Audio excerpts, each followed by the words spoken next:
Hello, everybody, and welcome back to the Red Bra Project. I'm Renee. I'm your host today. My co-host is not able to join us, but Shauna sends her love. And we are so excited today to sit down and share with you an incredible guest for episode 75. We have Christine Arylo, who is a transformational leadership advisor, 3 times best-selling author, and recognized worldwide for her work helping women to make shift happen. We are so excited to chat with you today, Christine. Thank you for joining us, and welcome to the Red Bra Project. I'm excited to be here, you all. I can't wait to see what kind of juicy conversation we have. I hope it'll be enlightening and empowering and also enjoyable for everybody Ooh, today. I like that combination. That's like a trifecta.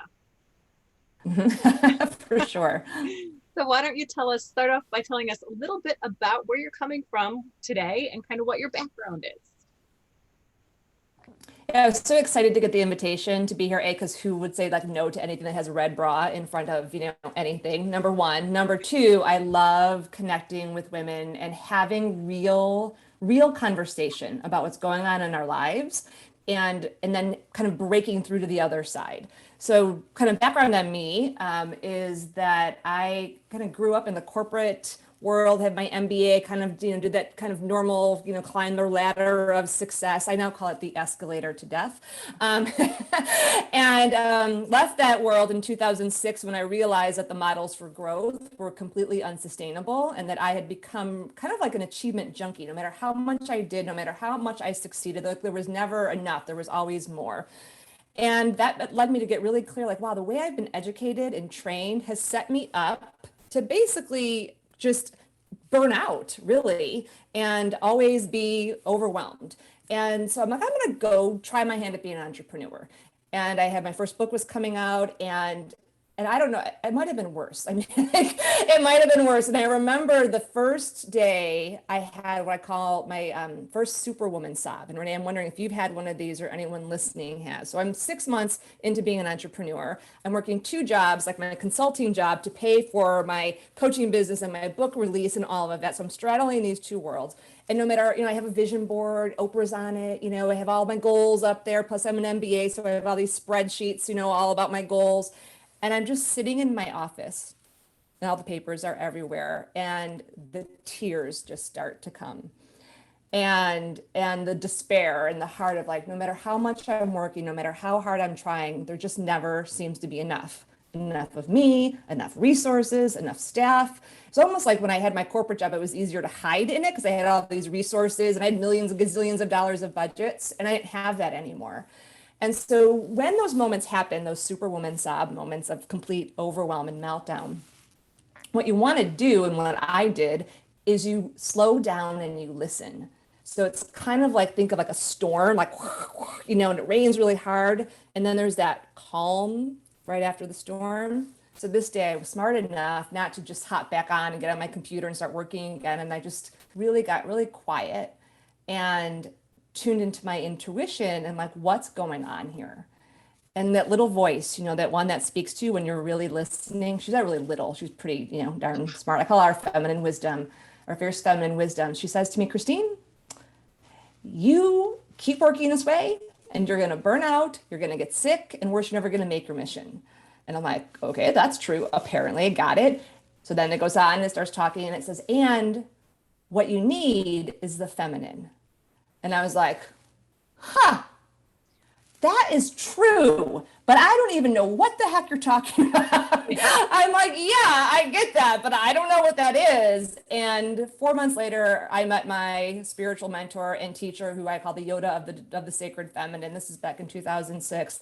And it opened up an entire world for me of really remembering a whole different way of working and achieving and succeeding that was actually more normal. And it just took me about a decade to unravel the imprint and then find that new way and try it out and experiment with it. And now here we are today. And this is what I help other women do.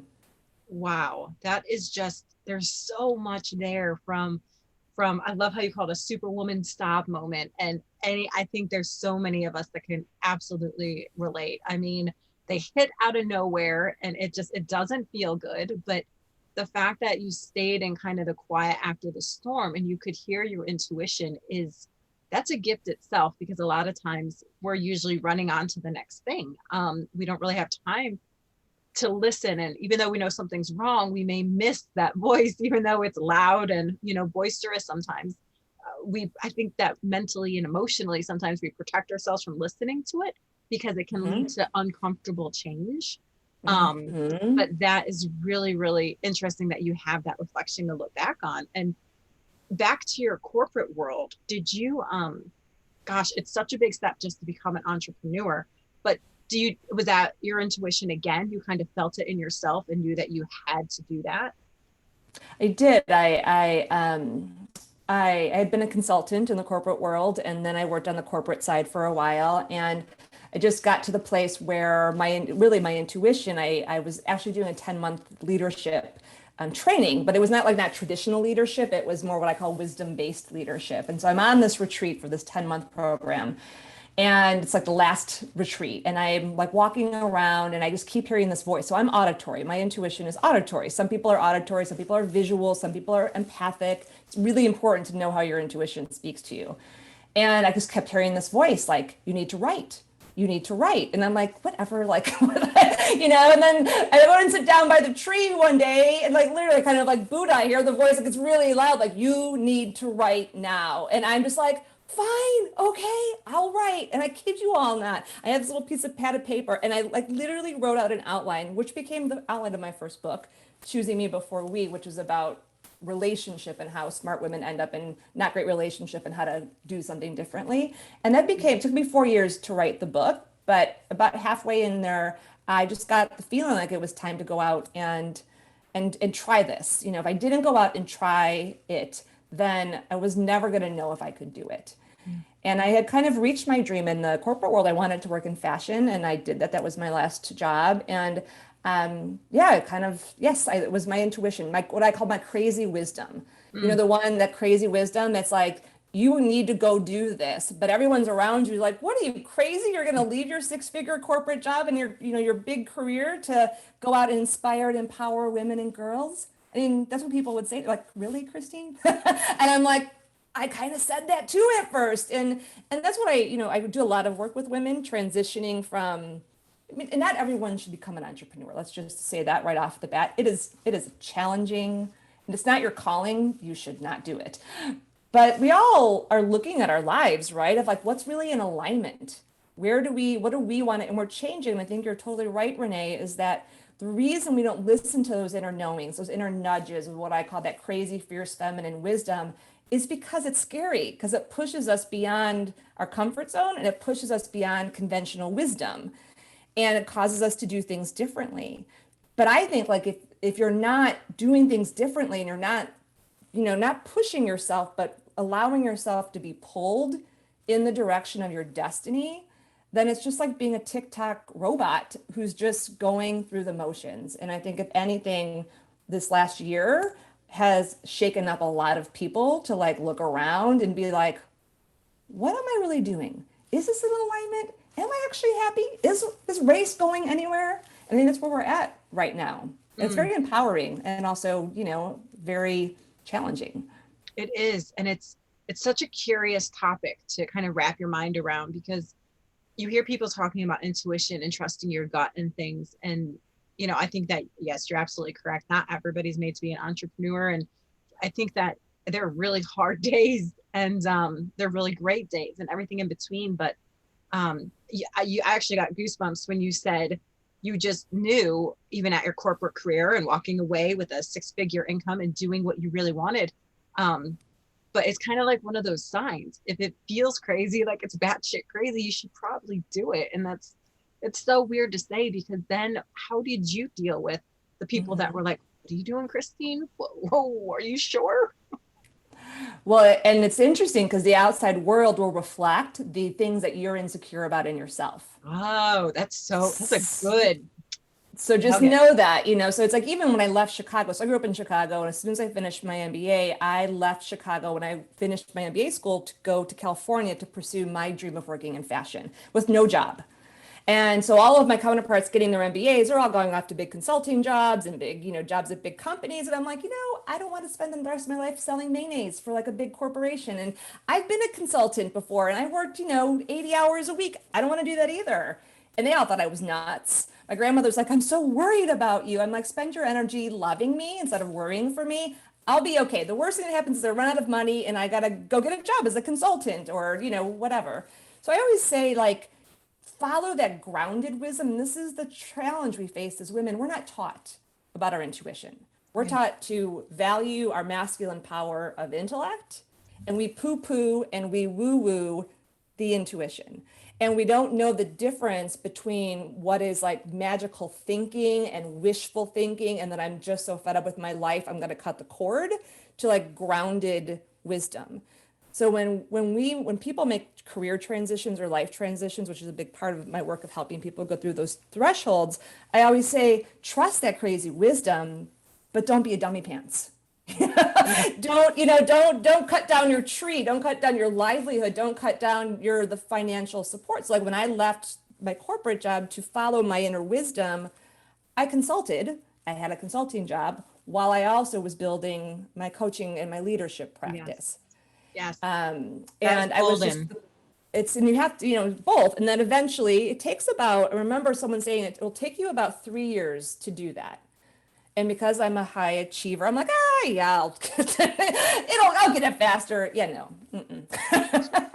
So I'm a card trade member in the Impatience Club too. I don't know if you have one of those cards, Renee, but I definitely, it's one of the things I have to be careful of like, I always want to be where I'm not. So my practice is patience and presence and allowing things to unfold versus me pushing to make things happen. Oh, I can say yes, yes, yes, because you may be doing one thing, but you're always thinking ahead to where you want to be and how you want to get there next. And you lose focus of celebrating where you are now. And then when you do take the time to look back, sometimes that is so empowering. But like you said, we're so busy going forward, we miss those magical moments sometimes. Yeah, and when it's interesting when I'm thinking back now, reflecting as we're talking, when I made the transition out of a full-time employee, because that was the problem for me. I was a full-time employee and there was no flexibility, and I worked in a pretty awesome company, and I was like, this doesn't work for me. Like, I should be able to just do my work. It doesn't matter whether it's 40 hours a week. You see me every day. Like, do I get my work done? Yes, but they were not amenable to that at that time. So I ended up doing work in corporate for someone who had this really great consulting firm. And so I went and I did employee communications and I did employee surveys and I would go travel around the country and I loved it. It was great. And I would go in, I'd work a couple months and I would then focus on my book.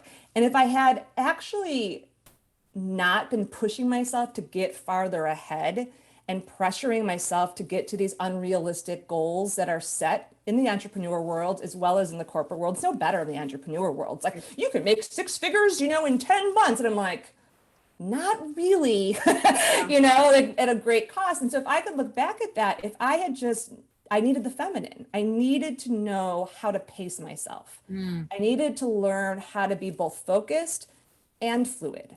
I needed to know how to trust my intuition and marry it with my intellect. And I just didn't know what I didn't know because we don't get these classes and like what feminine power and feminine wisdom is. So it was kind of like I was operating at half power. And that was driving me into overwhelm. That was driving me into burnout. And then there was like this deep desire to serve the world, like to serve women and girls. So like that purpose in me, that mission, and I would just give and give and give. But then there would never be enough for me. Yeah. So I always had to keep working to make more. Yes. Oh, so much yes. Have you always had, even though you found at a point in your life and you recognized you were using more of your masculine power and you needed more of that feminine power, have you always had a strong intuition or did you have to learn how to hear it? I always had a strong intuition. I think I always trusted it in the area of my career, and I always trusted it in the realm of my education. But I didn't trust it in relationship. And this is the thing about intuition is we're all born with it. And in the society I would like to live in, the culture that I'm creating is one in which, grandmothers teach it to mothers and mothers teach it to daughters. And it never breaks. Like a young one has got total body chills. Like a young woman knows from the time, she never loses that. We're born with it. And she never starts to mistrust it. And she never overvalues the intellect. She understands it and it's celebrated. So what I find is that a lot of women are strong in certain areas where they'll trust it. Like I'm thinking of a client of mine who's a doctor. She's a high risk OBGYN doctor and runs a residency program on the East Coast. And she's she's a doctor. She has these high risk, like women could die, right? And she just knows what to do. So in the emergency room, she trusts that intuition like that. But when it comes to relationships, she chose some pretty bad relationships. And thankfully, at least what happened for her, she just stopped dating. I mean, she stopped dating at about 35. Her twin sister actually ended up marrying. So it's interesting. She ended up marrying not a great relationship. And so in some ways it was better that she just stopped, right? And for me, I almost married the wrong person for all the wrong reasons. And thank God the universe, woke me up at the age of 30. So I was making bad relationship choices because I didn't trust my intuition. I was with someone for 15 years and I knew 6 months in that I should not be in that relationship, but I stayed 14 years and 6 months. Wow. For deep reasons, that are in there. And so I think it's important to see your life, like where are you strong in your intuition and where are you trusting it and where are you weak at? And then dive into that weakness part so that you can really get into what's going on in there and understanding your own heart. And then also lean in to the parts where you're really strong. So it's perfectly normal to have stronger intuition in one area versus another, but to be aware of that because it can be worked on, right?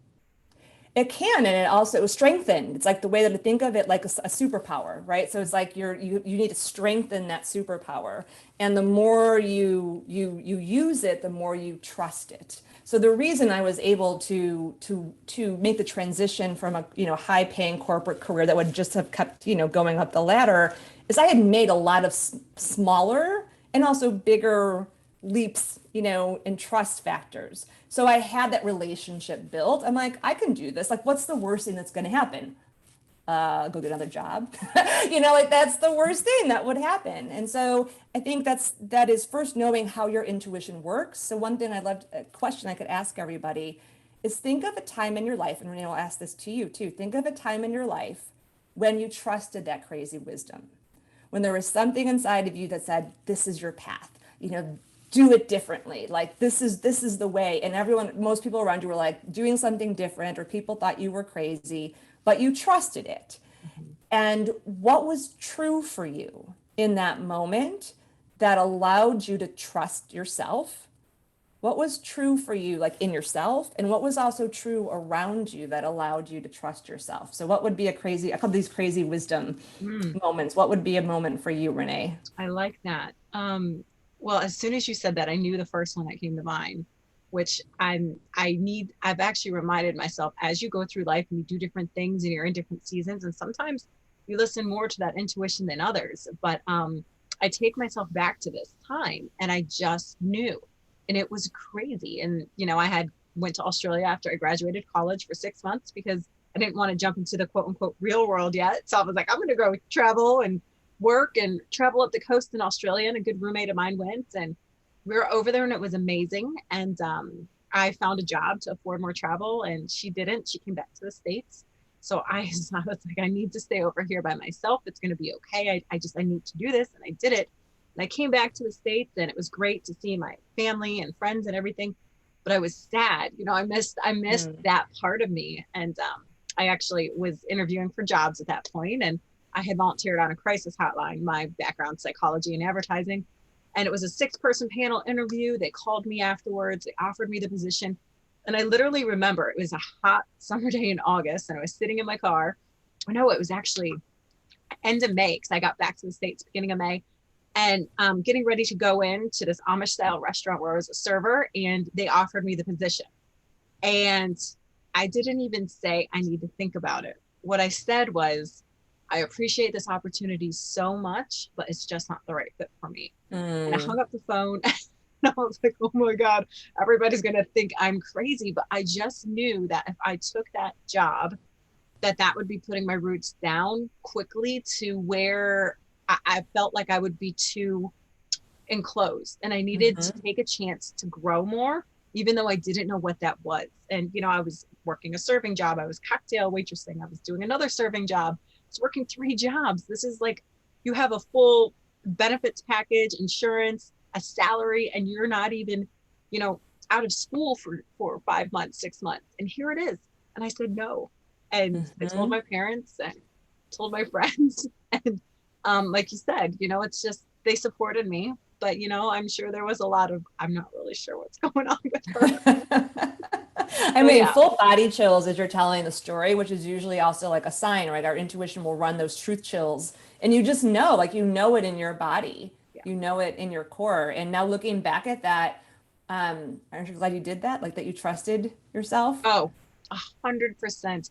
The next the next 2 years were so hard. So hard. A year and a half, job search, job search. I didn't even know what I was looking for. I wasn't sure. And I kept reading job postings and, oh, I like this and I like this and I like this. And I knew I wanted to travel.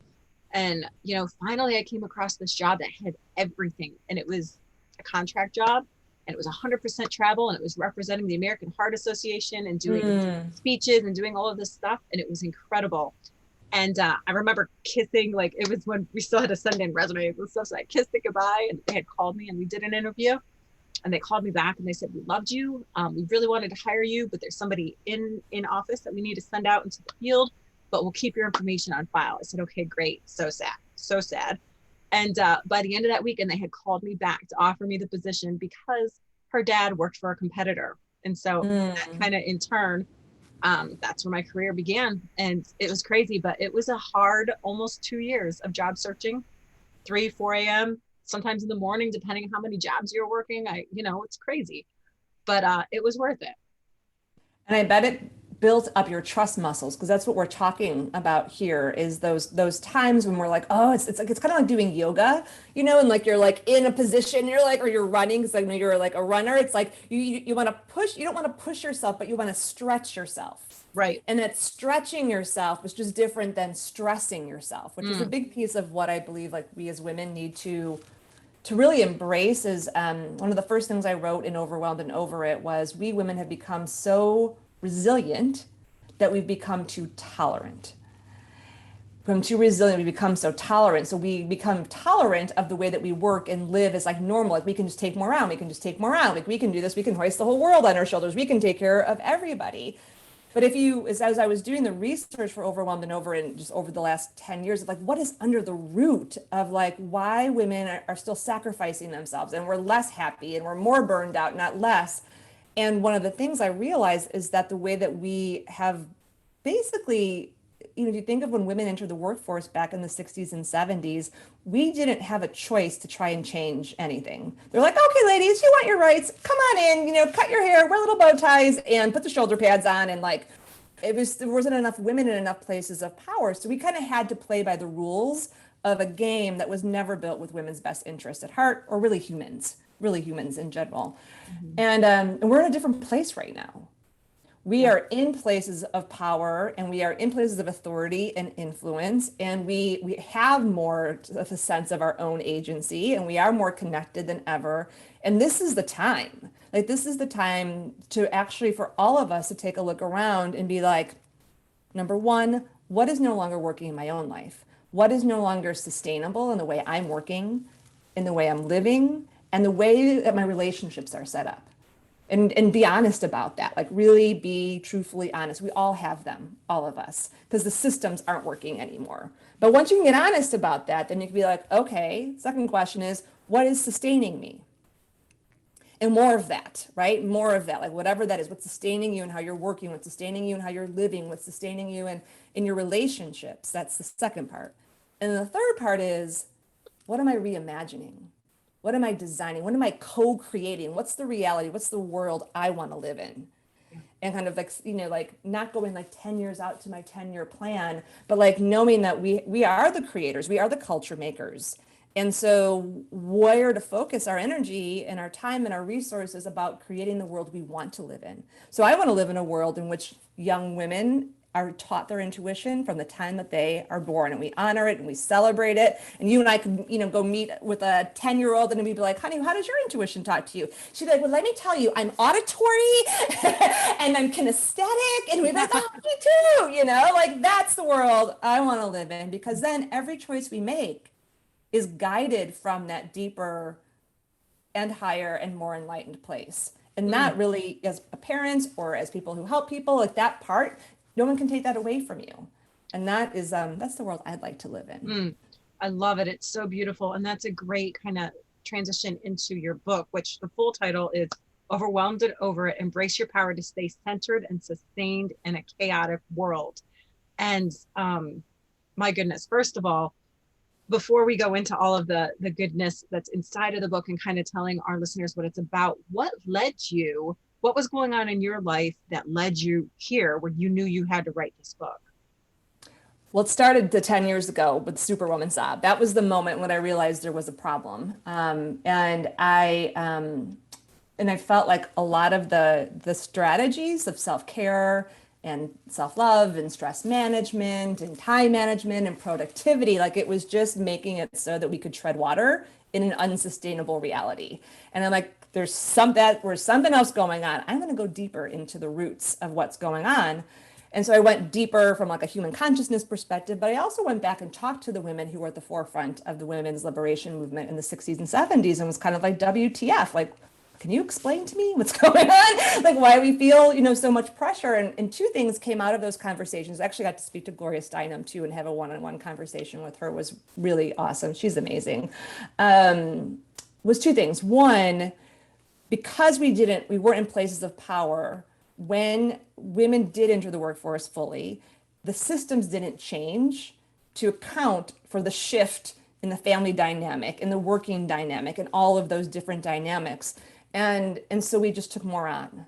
So that more thing, like just like do more, have more, be more. And if you think about like the 1980s and the 1990s, like, and you really think about it, it was like crazy consumption. It's just like it's like kind of gross if you think about the 80s and 90s, right? So we were just part of all of that. So we all have that imprinting. And we were not taught that we need to make choices. This was the memo we didn't get. It's like, you can do anything, you can be anything, which is awesome, but you have to make choices. And choices like, Renee, you have different choices that are aligned for you that are different than me, that are different than the people who are, here with us in this conversation. But if you don't know yourself and you don't trust yourself, how can you actually define success for yourself? You can't. And so what I saw was so many really smart, intelligent, amazing women living lives that weren't in alignment with who they were, what truly made them fulfilled. And so no matter how much they did or how much they were, it was never enough. And then about 4 years ago, I knew it was time to write the book. So I've been teaching this and experimenting on myself and working it with other women. And I'm like, okay, now is the time. And I just didn't know that 2020 was coming. And the catalyst, it's like, who knew? But I'm like, it's time to write Overwhelmed and Over It. My inner wisdom knew. And I didn't want to write this book first. There was actually a different book I wanted to write, which is the next book and the book after that. So I knew I was writing a trilogy. But my inner wisdom's like, no, you have to write this book. And I had no idea that I would be writing it at a time when it's the exact message and not just the message, but the practical path to how do we do things differently, not just put Band-Aids over everything and keep making everything, kind of like the Dutch boy with all the, like, plug all the holes and we don't want to do that anymore.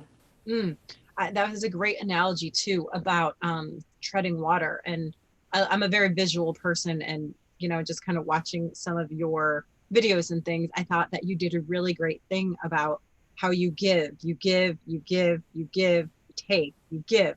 And so I thought that was such a great visual, because you're right, we become resilient, and before we know it, we're doing 5,059 things a day, and then we wonder why we're burnt out. So for somebody looking to kind of reset and live a life that they're thriving, not that they're just treading water in, It sounds like this book is a great place to start, but is it overwhelming to think about taking that on? How does that work? How do you kind of prevent that from happening in your book?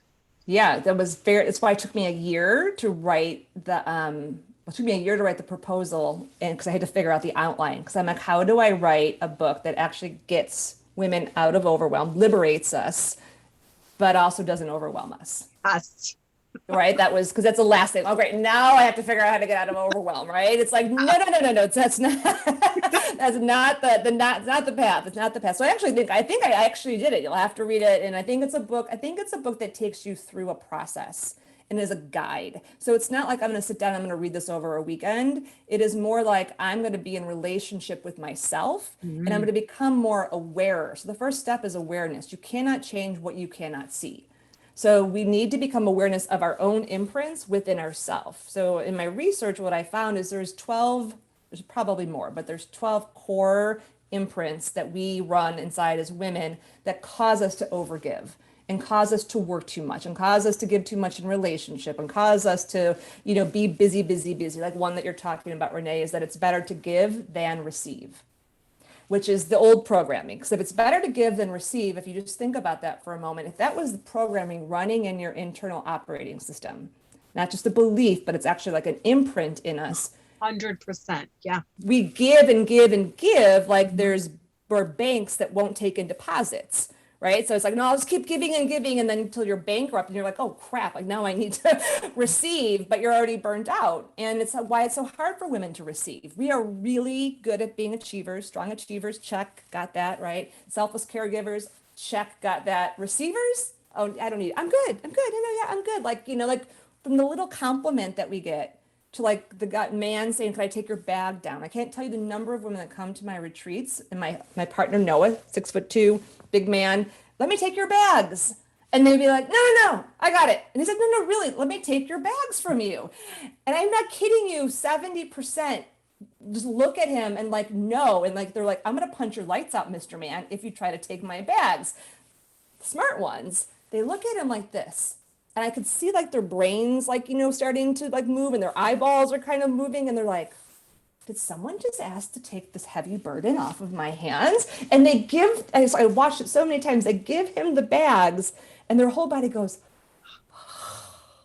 and Wow. they smile and they go off and play somewhere. And the other ones struggle to their room and they're all, and it's like a metaphor for how we live our lives as women because we become so strong and so self-sufficient and so resilient that we push away that help because we think it's weak. We've been Right. programmed to believe needing things are weak. That's a Not hundred true. percent so accurate. And yeah, and so what you're saying is that a good starting place is to learn how to give and receive, because I think that there could be a hang up too with receiving, like, oh, I don't need to receive. I can give, or, you can give to somebody else. I'm good. I'm good. I got this. But based on what you're teaching, that is something that has been imprinted into us. It is, and what I've identified is there's 13 different ways we overgive. So this is my superpower, taking big things like overwhelm and overgiving. How do I even like get in there, right? To understand. So there's these 13 different ways of overgiving. See if any of these sound familiar to you. There's over caretaking, where you're over caretaking other people and their problems and you're taking it on and you're kind of like all, like managing that. There's overcompensating, where maybe other people aren't showing up or like the system isn't like functioning the way it does, but you just pour your energy in and you overcompensate for the lack. There is over responsibility, where you're taking on, more and more and more, even if it's not yours to shoulder. There's over promising, where you say, yes, yes, I can, even if you don't know you can't. And like your inner wisdom's like, no, you can't. And what would be another one? Another one is over, well, those are a couple. I can't think of all 13, but those are a couple. Do any of those, which ones of those Oh resonate yeah, for you, absolutely. Renee? That whole overcompensating thing and over caregiving and stuff like that. Yes. And I like that you have a quiz that you can take too to figure out how many of these do I fall into. How many? And then you can rank them. So, like, what I do is every year in my feminine wisdom school, and then me, myself, my practice is to choose one over that I'm going to work with all year. And I'm going to become more aware of how it shows up in my business, in my relationships, in my money, and all these different places. So last year was overextending. So when I was writing the book, I chose overextending. So that's like overextending your time, your life force, your money to kind of make things happen faster or make things happen that you want to, or even you might want to be generous, right? But you really don't have it to give, which is kind of crazy to do it when you do a book release because there's all kinds of things that you should be doing. But what was so awesome about it, you all, it really made me have to stay true to sustainable success and pacing myself and allowing the universe to show me the timing and the path versus me deciding what that path was going to be. And so it totally pushed me, totally broke open imprints, broke open patterns, broke open beliefs. So it was like doing yoga, like, not even an easy set. But I came out of that year with like those patterns and habits broken open. So I don't make those same choices. It goes back to choices. So if I don't know I'm making choices about the investments I make in resources or staff or whatever, I'm just unconscious to it. But if you can see it, you're like, oh, there's overextending. Oh, I'm overcompensating. And then you can stop and pause. And then what you do is you ask the question, what would be in harmony to give? Or in my case of overextending, what would be in harmony to spend? What would be in harmony to invest? And then put that into the universe. And then you watch the system, which is the relationships, the organization, even your own company start to shift around you. And I always say expect resistance as you start to make these changes, your resistance, other people's resistance, and systems. So whether it's your own company or it's in an organization, because it doesn't want you to change because it's benefiting from your overgiving. and even you're like, I don't want to, because at some level, and this is the deeper part, your value is caught up in that. Your self-worth is caught up in that. And who am I? For me, like if I don't put everything into this book and the book isn't successful or whatever, who will, if I was letting myself be run by that, like in my first book and my second book, and this like deeper need for recognition and deeper need for being received. Like if I didn't know that those were in there operating at an emotional and spiritual and physical level, they would continue to run my business choices and my time choices. But I'm aware of them so I can see them. And over time, they stop running you and you elevate, you elevate your consciousness, you elevate the way you operate in the world, and your life comes more into harmony. I love it. I love that this book is more of a guide. And like you say, it's not a to-do list. It's not something else to do. You're making a life change. It's not something to just keep checking off, but it's a greater understanding and just the work that you're doing to increase and create a generational awareness about the education of intuition is just so powerful. And it's kind of as many people as we can touch with spreading the information and things, that's where the power is going to lie as well. And I have the digital copy of your book, but if you don't mind, Christine, I see it in the background there. Can you hold it up? The cover is so gorgeous. Oh, I love it.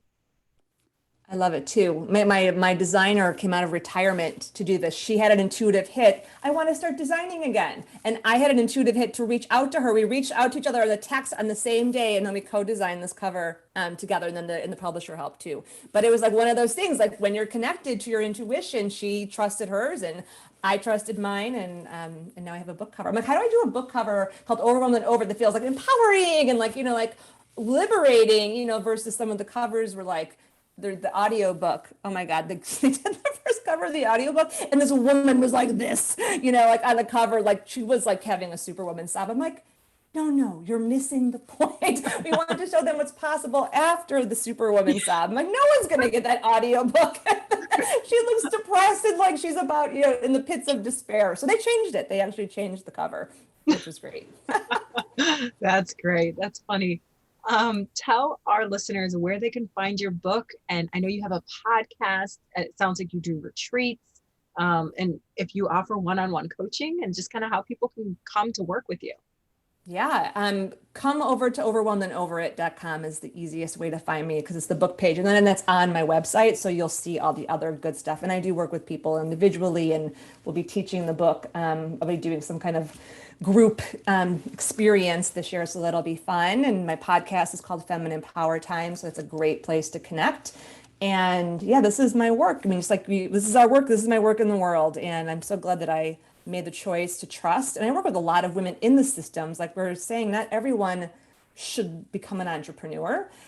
We all need different places, but it's like knowing what's right for you now, I think is what I would say to everybody. And that whatever you've done in the past was right up till then. And this is the thing about a truly empowered woman.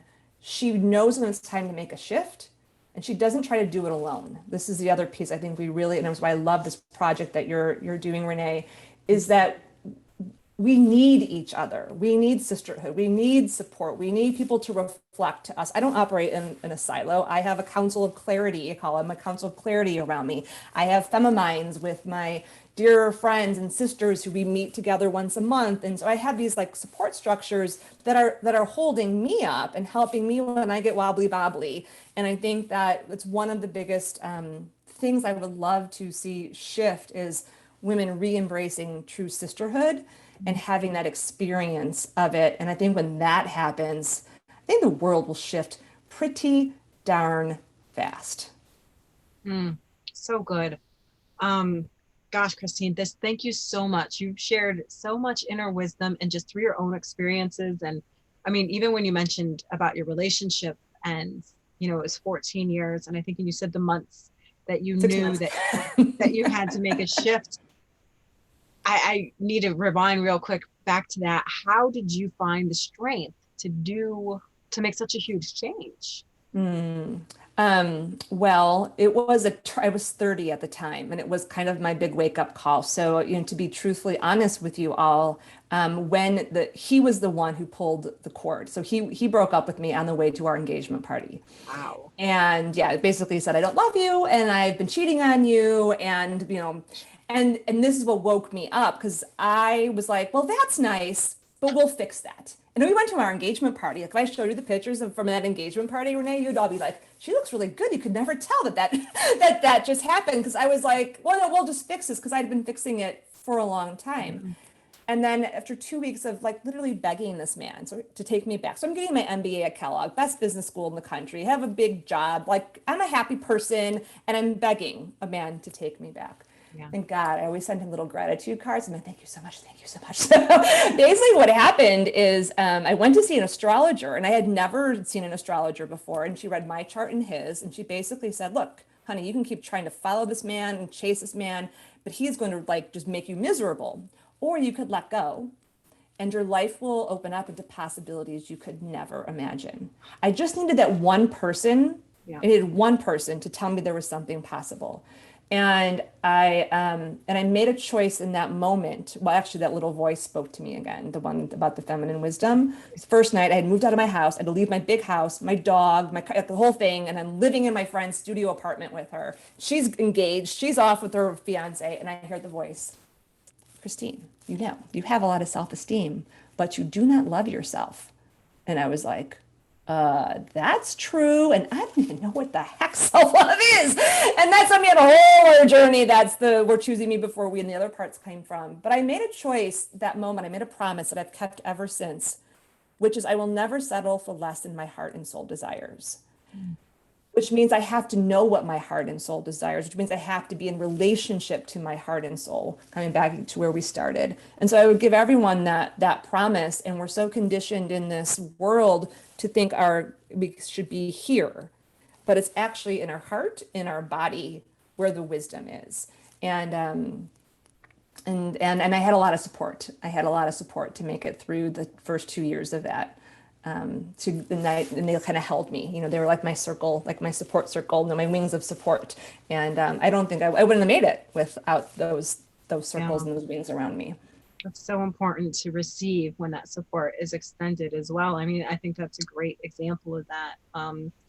Gosh, and I think I'm going to say that sounded like a red bra moment, but we do wrap up every one of our episodes asking our guests, the red bra is something that is empowering and it's full of confidence and love and it's underneath it all. You don't have to be showy. You can be showy, but it's just important that it's there.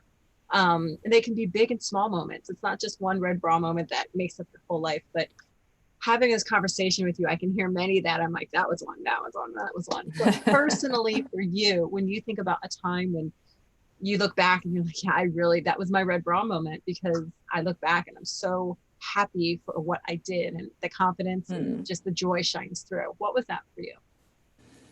Well, I do have a red bra. It's as red with polka dots on it. I love that. Right.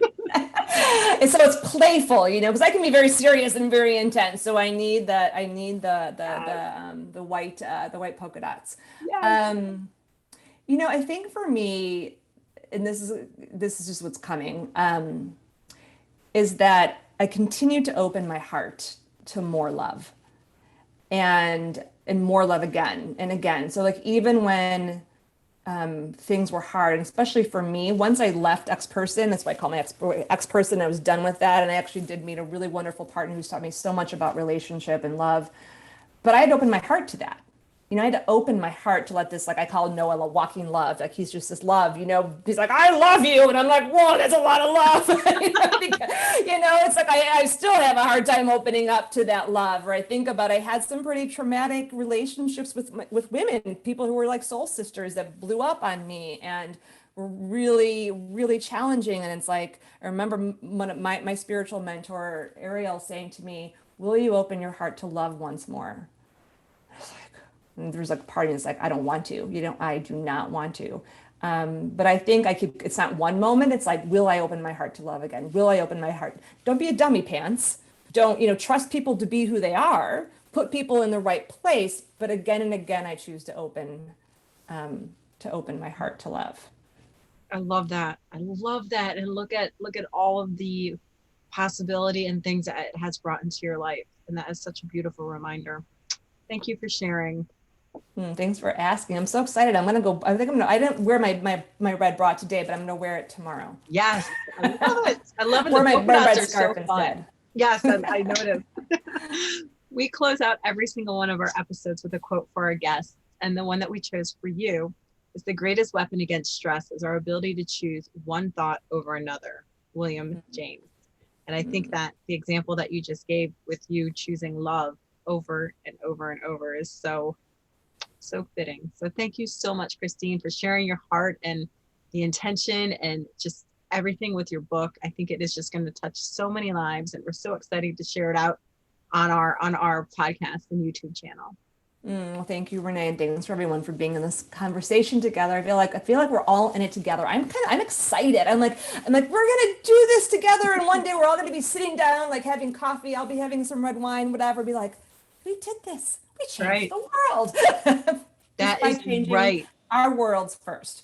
Body chills. You're so right. Yes, we just have to keep doing it one person, one heart at a time. So, and one small but significant step. So no one short circuit themselves or overwhelm themselves. One small but significant step at a time. I love it. Thank you. And thank everybody for joining in. Please share Christine's story with somebody who you think needs it in their life. Sharing is the power behind the stories, and we appreciate each and every one of you. If you don't already, remember, you can always subscribe for show reminders, and you can also listen to us now because we're available in podcast form. So for our visual people, you have the YouTube channel, and for our listeners, you can head on over to where you grab your favorite podcast. So we're all over on Spotify, iTunes, all the normal podcast sites. So thank you, everybody, for joining us. Christine, it was so amazing having you on the Red Bra Project. Great. Thank you, everyone. Thanks, Renee. Bye-bye.